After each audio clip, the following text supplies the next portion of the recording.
Assalamualaikum warahmatullahi wabarakatuh. Perkenalkan, nama saya Muhammad Iqbal Faudillah dari kelas 12 IPS 5. Di sini saya akan mempresentasikan tentang beriman kepada qada dan qadar. Pengertian beriman kepada qada dan qadar. Qada dan qadar sering dikenal sebagai ungkapan lain dari kata takdir. Takdir merupakan suatu yang berkaitan dengan kehidupan itu sendiri. Hukum dari takdir bersinggungan dengan sebab dan akibat yang saling mempengaruhi terhadap hasil takdir. Qada secara bahasa bermakna ketetapan, keputusan, pelaksanaan. Pengertian secara etimologinya menjelaskan bahwa qada merupakan suatu ketetapan, keputusan, pelaksanaan atas umat manusia yang telah ditetapkan oleh Allah Subhanahu wa taala pada zaman azali. Qadar secara bahasa bermakna sebagai ukuran atau pertimbangan. Secara etimologinya menjelaskan bahwa qadar merupakan suatu ketetapan Allah berdasarkan ukuran pada setiap diri umat manusia sesuai kehendaknya pada zaman azali.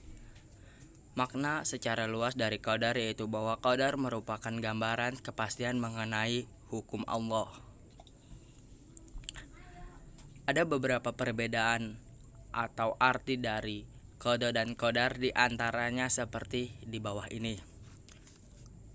Qada yaitu keputusan atau hukum.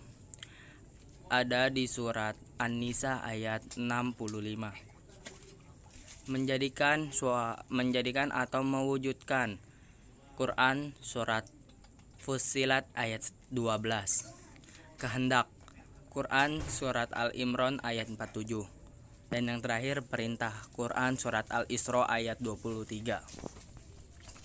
Qadar yaitu mengatur atau menentukan sesuatu menurut batas-batasnya. Quran surat Fussilat ayat 10.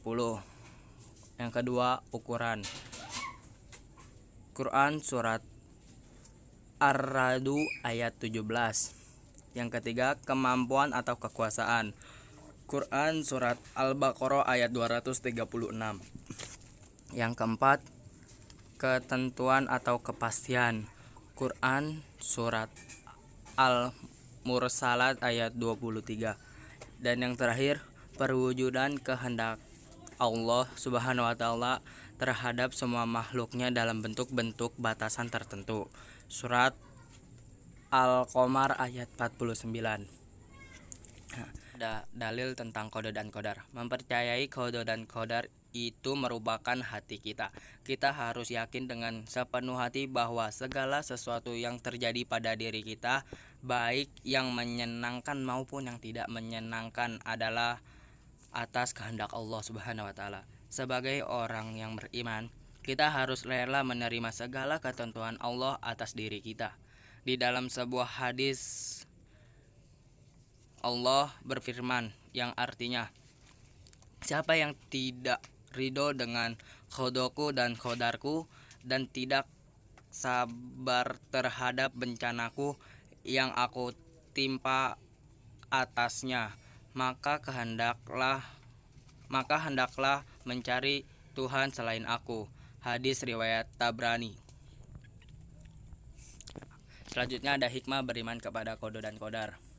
Yang pertama itu, termasuk orang yang beriman, untuk masuk ke dalam golongan orang beriman tentu harus memiliki rasa iman kepada qada dan qadar.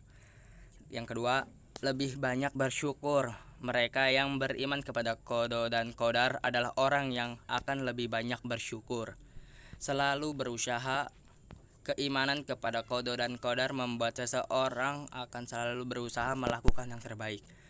Dengan usaha dari seorang manusia, maka Allah akan memberikan jalan yang ringan baginya. Dan yang terakhir, lebih tawakal. Hikmah lain dari beriman kepada qada dan qadar adalah mampu menjadi lebih tawakal. Kita akan menjadi lebih ikhlas dan rela menerima setiap keputusan Allah Subhanahu wa taala. Selanjutnya, ada macam-macam takdir. Yang pertama itu takdir mualak. Secara bahasa yaitu sesuatu yang digantungkan. Makna harfiahnya, takdir mualak merupakan Takdir yang Allah tetapkan bergantung dengan peran serta umat manusia. Melalui ikhtiarnya, manusia diberi Allah kesempatan untuk berusaha semaksimal mungkin.